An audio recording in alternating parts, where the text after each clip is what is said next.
السلام علیکم، میں ہوں رضوان اشرف۔ آخرکار ایران نے سپر پاور کو، امریکہ کو گھٹنے ٹیکنے پر مجبور کر دیا اور امریکی صدر ڈونلڈ ٹرمپ نے اپنی شکست کا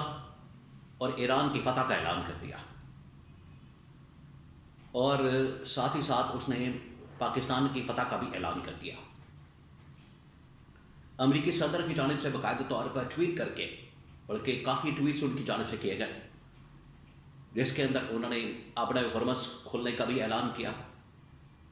لبنان کے اندر سیز فائر کا بھی اعلان کیا، ایران کے ساتھ ہونے والے مذاکرات کی کامیابی کا بھی اعلان کیا،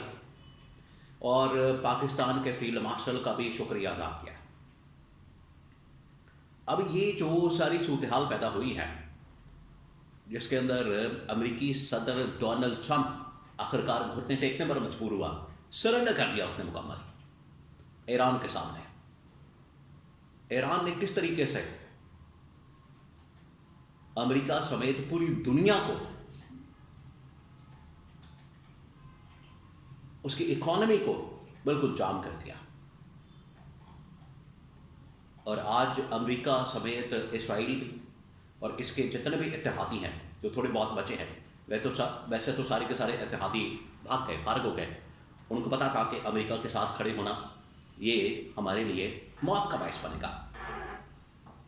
جس کی وجہ سے وہ امریکہ کے ساتھ کھڑے نہیں ہوئے، بلکہ انہوں نے امریکہ سے الگ ہونے کا اعلان کر دیا۔ آج یہ جو امریکی صدر کا اعلان ہے، یہ ایران کی فتح، پاکستان کی فتح ہے، اور کاش پورا عالم اسلام ایک ہوتا، مسلمان ممالک ایک ہوتے، اتحاد کر لیتے، تو آپ یقین کریں کہ ایک بہت بڑا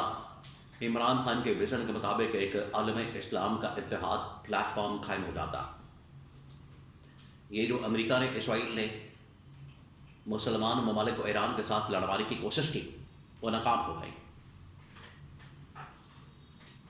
اب ہوا کیا ہے پچھلے 2-4 دنوں کے اندر، کس طریقے سے یہ سارے معاملات ہوئے ہیں، اور اگلے 24 سے 48 گھنٹے کیوں اہم ہے۔ پاکستان کے اندر جو اگلا راؤنڈ آف ٹاکس ہے کب ہونے جا رہا ہے،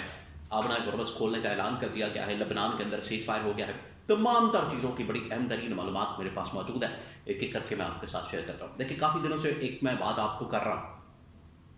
مسلسل، وہ یہ کہ اگلا جو اس وقت راؤنڈ آف ٹاکس ہے، یا اگلا جو راؤنڈ ہے بات چیت کا، اس کو فائنل کرنے کے لیے، یا اس کے اندر ایگریمنٹ کے اوپر سائن کرنے کے لیے،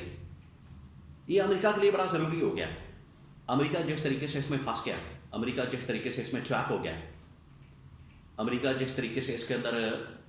دلدل میں پھنس گیا، اس نے پوری کوشش کی اس میں سے کسی طرح سے نکلنا، اور امریکہ اب یہ پوری گراؤنڈ تیار کر رہا ہے کہ ایک تو سیز فائر ایک پرماننٹ ہو جائے گا، جنگ بالکل ختم ہو جائے گی، دوسرا یہ کہ جیسے ہی اگلا جو راؤنڈ ہو اس سے پہلے ڈپلومیٹکلی سارے معاملات طے ہو چکے ہوں، ڈرافٹ تیار ہو چکا ہو، اور جیسے ہی یہاں پر آئے سائن ہو، اور اس کے بعد سب اپنے اپنے گھر کو چلے جائیں۔ یہ ہے امریکہ کا اصل میں پلان، تو اس کے مطابق وہ کام کر رہا ہے۔ اب اس میں سب سے زیادہ جو اہم کردار ادا کیا ہے وہ ہے پاکستان کے field marshal army chief general Asif نے۔ انہوں نے بڑا زبردست کام کیا۔ انہوں نے یہ اصل میں ٹاسک دیا شہباز شریف کو بھی، ان کو ٹاسک دیا گیا امریکی صدر کی جانب سے، انہوں نے آگے ٹاسک دیا شہباز شریف کو، خود پہنچے ایران کے اندر، شہباز شریف کو بھیجا سعودی عرب کے اندر، قطر کے اندر، ترکی کے اندر، اور یہ تمام کے تمام سٹیک ہولڈرز کے ساتھ بیٹھ کے انہوں نے 1 to 1 یہ تمام چیزوں کے اوپر بات کی، گفتگو کی، اور اس کا حل نکالا، اور اس کے اوپر تمام سٹیک ہولڈرز کو آن بورڈ لیا گیا۔ یہ ہے اس وقت کی صورتحال۔ اس کے بعد جیسے ہی field marshal army chief general Asif Munir Iran کے اندر پہنچے، تو ایران کو کنونس کیا، قائل کیا کہ آپ ابر ہرمز بھی کھول دیں، آپ جنگ بندی ہو گئی ہے۔ دیکھیں، جنگ بندی ہو گئی، لیکن ابر ہرمز اس نے نہیں کھولا، اس کی ایک کنڈیشن تھی ایران یہ کہہ رہا تھا کہ آپ پہلے لبنان کے اندر یہ جو بمباری ہے، ایران کے اندر یہ جو آپ حملہ کر رہے ہیں، ایران کے اندر یہ جو آپ بربریت کریں اس کو بند کریں، وہاں پر بھی سیز فائر کا اعلان کریں۔ تو جیسے ہی لبنان کے اندر سیز فائر کا اعلان کیا گیا، امریکہ نے اس کا اعلان کیا، اس کے فوری بعد ایران نے، ان کے وزیر خارجہ نے، عباس عراقچی نے اپنے ٹویٹ کے ذریعے سے اپنا ہرمز کھولنے کا اعلان کر دیا۔ پھر اوپر ٹرمپ کے ٹویٹس آنا شروع ہو گئے اور 3-4 ٹھک ٹھک ٹھک کر کے ٹویٹس آئے، پاکستان کا بھی شکریہ، ایران کا بھی شکریہ، اور یہ معاملہ سامنے آیا۔ آبنائے ہرمز ایک ایسا ایٹم بم ایران کے پاس آ گیا ہے کہ اب ایران کو کوئی بھی نہیں چھیڑ سکتا۔ ایران کو چھیڑنا موت کو دعوت دینے کا مترادف ہوگا۔ یہ صورتحال بن چکی ہے، یہ معاملہ بن چکا ہے۔ تو امریکہ مکمل طور پر سرنڈر کر چکا ہے۔ اب یہ نیکسٹ راؤنڈ آف ٹاکس اسلام آباد کے اندر اگلے 24 سے 48 گھنٹے کے اندر ہونے جا رہے ہیں، اور یہ ہو جائیں گے، یہ فائنل ہو جائیں گے۔ اب ایران ایک بہت بڑی طاقت کے طور پر ابھرے گا، اس کا جو امپیکٹ ہوگا، امپلیکیشن ہوں گی، اور یہ جو ایران کے ذریعے سے پاکستان کے اوپر ان لوگوں نے حملہ آور ہونا تھا، پاکستان کا بھی اس میں مفاد ہے کہ ایران کے اندر نہ رجیم چینج آپریشن ہوا، نہ وہاں پر کوئی اسرائیلی یا امریکی سپورٹڈ گورنمنٹ رجیم وہاں پر انسٹال کی گئی، نہ وہاں پر ایسی کوئی گورنمنٹ پلان کی گئی، ورنہ اگر یہ سب کچھ ہو جاتا تو انہوں نے ایران کے راستے سے پاکستان کے اندر آ جانا تھا، بلوچستان کے اندر آ جانا تھا، یہ بڑی خطرناک صورتحال ہوتی۔ تو ایران کی بھی فتح ہوگی، ایران ایک بہت بڑی طاقت کے طور پر ابھرا، اور پاکستان بھی ایک بہت بڑی طاقت کے طور پر ابھرا، جس نے ڈپلومیٹکلی سارے معاملات حل کیے، اور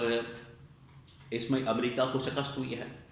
امریکی اتحادیوں کو شکست ہوئی ہے۔ میں آپ کو ایک اور بات بتاؤں کہ یہ پچھلی جب مذاکرات کی ٹیبل سجی اسلام آباد کے اندر، اس کے اندر ہی فائنل ہو گیا تھا، عین موقع پر ٹرمپ نے اس کے اوپر دستخط کرنے سے انکار کر دیا، اور جے ڈی وینس اٹھ کے چلے گئے، اور انہوں نے یہ تھوڑا بہت ٹائم لیا۔ اب ایران بھی پوری کوشش کر رہا ہے کہ میکسیمم اس میں سے بینیفٹ لیا جائے، تو اس نے بینیفٹ لے لیا۔ لبنان کے اندر بھی سیز فائر، پورے علاقے کے اندر سیز فائر، اکنامک سینکشنز کا خاتمہ، اور یہ تمام چیزیں، تو یہ ایران کے لیے ون ون سچویشن ہے۔ پاکستان نے چلے تھوڑا بہت اس میں کردار ادا کر دیا، لیکن ایران ایک بہت بڑی عالم اسلام کی طاقت کے طور پر سامنے آیا، ملٹری طاقت کے لحاظ سے بھی، اور اب اکنامکلی بھی ایک بہت بڑی طاقت بنے گا۔